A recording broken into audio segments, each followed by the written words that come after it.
दोस्तों, अगर आपने बजाज फाइनेंस से किसी भी तरीके का लोन ले लिया और लोन लेकर फंस चुके हैं और बहुत ज़्यादा परेशान रहते हैं रिकवरी एजेंट से, कॉल से, नोटिस से,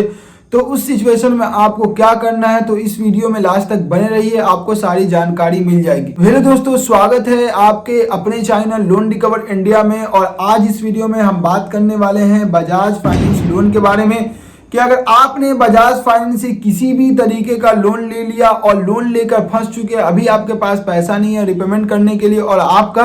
जो पेनल्टी चार्ज है वो बहुत ज़्यादा बढ़ रहा है, जिसकी वजह से आप बहुत ज़्यादा परेशान हो रहे हैं, आपको बहुत ज़्यादा दिक्कत हो रही है लोन रिपेमेंट करने में, तो उस सिचुएशन में आपको क्या करना है कि आपका लोन माफ हो सकता है कि नहीं हो सकता, उसी के बारे में हम इस वीडियो में बात करने वाले हैं। तो इस वीडियो में लास्ट तक जरूर देखिएगा और हमारे चैनल पे नए हैं तो चैनल को सब्सक्राइब जरूर कर दीजिए और एक लाइक जरूर कर दीजिए ताकि हमारे चैनल की नई नई वीडियो की नोटिफिकेशन बैंक लोन के रिलेटेड या एनबीएफसी लोन के रिलेटेड आपको मिलती रहे। दोस्तों, हम सबसे पहले बात कर लेते हैं, अगर आपने पैसा ले लिया, बजाज फाइनेंस से लोन ले लिया है और अभी आपके पास पैसा है तो उसका रिपेमेंट कर दे।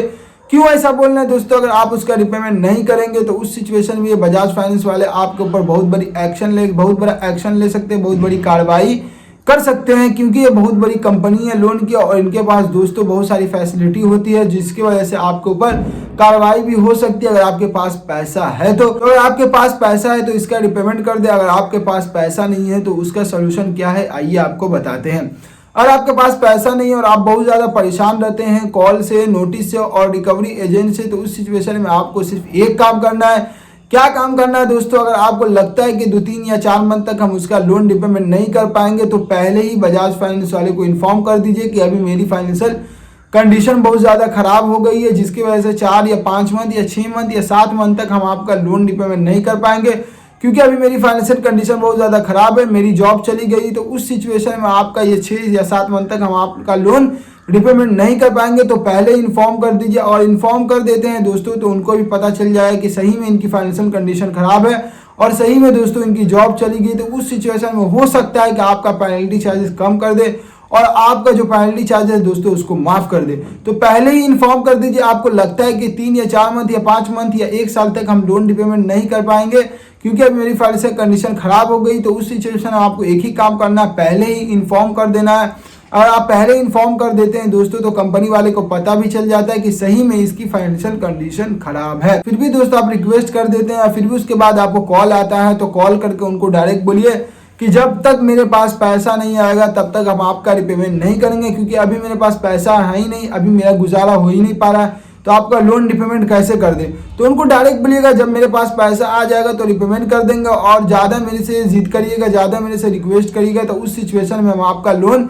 रिपेमेंट नहीं कर पाएंगे। उस सिचुएशन में दोस्तों हम आपका लोन नहीं दे पाएंगे। डायरेक्ट उनको बोलिए हम नहीं दे पाएंगे, अगर आप मेरे से ज़बरदस्ती लोन रिपेमेंट करवाने की कोशिश करेंगे तो हम आपका लोन नहीं देंगे। उनको इतना बोल दीजिएगा दोस्तों, तो वो भी हो सकता है कि आपको कुछ मंथ का टाइम दे दे, क्योंकि उनको भी लोन रिकवर करना है, उनको भी लोन लेना है। रही बात दोस्तों रिकवरी एजेंट की, अगर आपके घर रिकवरी एजेंट आते हैं तो उस सिचुएशन में आपको क्या करना है। अगर आपके घर रिकवरी एजेंट आते हैं तो उनसे बोलिए कि हमने पहले ही कंपनी को इन्फॉर्म कर दिया है और दोबारा मेरे घर नहीं आओगे। अगर वो रिकवरी एजेंट दोस्तों आपसे गाली गलौज में बात करता है तो आप उसका वीडियो प्रॉपर तरीके से वीडियो बना लीजिए। वीडियो बनाने के बाद दोस्तों अपने पास रख लीजिए और उसको रिकवरी एजेंट को बोलिए अगर दोबारा मेरे घर आओगे तो हम तुम पर केस कर देंगे। इतना बोलिएगा दोस्तों, वो रिकवरी एजेंट दोबारा आपके घर नहीं आया। क्यों नहीं आएगा दोस्तों? उनके पास किसी भी तरीके का आईडी प्रूफ नहीं होता, उसको कमीशन मिलता है आपका लोन रिपेमेंट करवाने के लिए, तो उस सिचुएशन में आपके घर दोबारा रिकवरी एजेंट नहीं आएगा। और दोस्तों अगर दोबारा रिकवरी एजेंट कोई दूसरा रिकवरी एजेंट आपके घर बार बार आता है तो कंप्लेन कर दीजिए,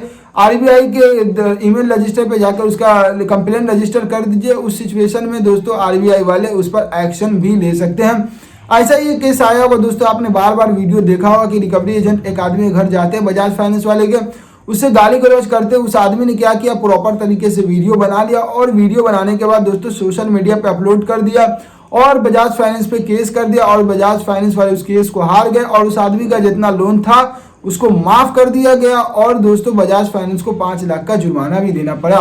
तो अगर आपके पास पैसा है तो हम शुरू में बोले अगर आपके पास पैसा है तो रिपेमेंट कर दे, अगर आपके पास पैसा नहीं है तो कंपनी को पहले ही इन्फॉर्म कर दे। तो इन सब बातों का ध्यान रखेंगे दोस्तों, तो इन फ्यूचर आपको कभी भी किसी भी तरीके की प्रॉब्लम और दिक्कत और परेशानी का सामना करना नहीं पड़ेगा और इन फ्यूचर दोस्तों कभी भी लोन और रिकवरी एजेंट या कॉल या नोटिस के झंझट में आप नहीं पड़ेंगे। तो इन सब बातों का ध्यान रखना बहुत ज़्यादा ज़रूरी है। और दोस्तों अगर आपने किसी और भी एनबीएफसी या किसी और बैंक से लोन ले लिया हो और उसमें भी दोस्तों आपको बहुत ज़्यादा परेशानी हो रही है रिपेमेंट करने में, अब पैसा नहीं है, उसके बाद भी आपको कॉल आ रहा, नोटिस आ रहा, दोस्तों रिकवरी एजेंट भेजने की धमकी दी जा रही है, तो मेरे नीचे टेलीग्राम चैनल दिया गया, वहाँ ज्वाइन हुई, हमसे कांटेक्ट करिए, हमसे बात करिए, हम आपको वहाँ पे पूरी जानकारी प्रोवाइड कर देंगे। आप बहुत ज़्यादा परेशान रहते हैं दोस्तों, मेरा व्हाट्सअप नंबर नीचे दिया गया है, 9 PM से 11 PM तक हमसे कांटेक्ट कर सकते हैं। वहाँ पर हम आपकी पूरी जानकारी लेंगे और आपका पूरा प्रॉब्लम सॉल्व करने की कोशिश करेंगे। तो फिर मिलते हैं हम दोस्तों नेक्स्ट वीडियो में, जब तक के लिए गुड बाय।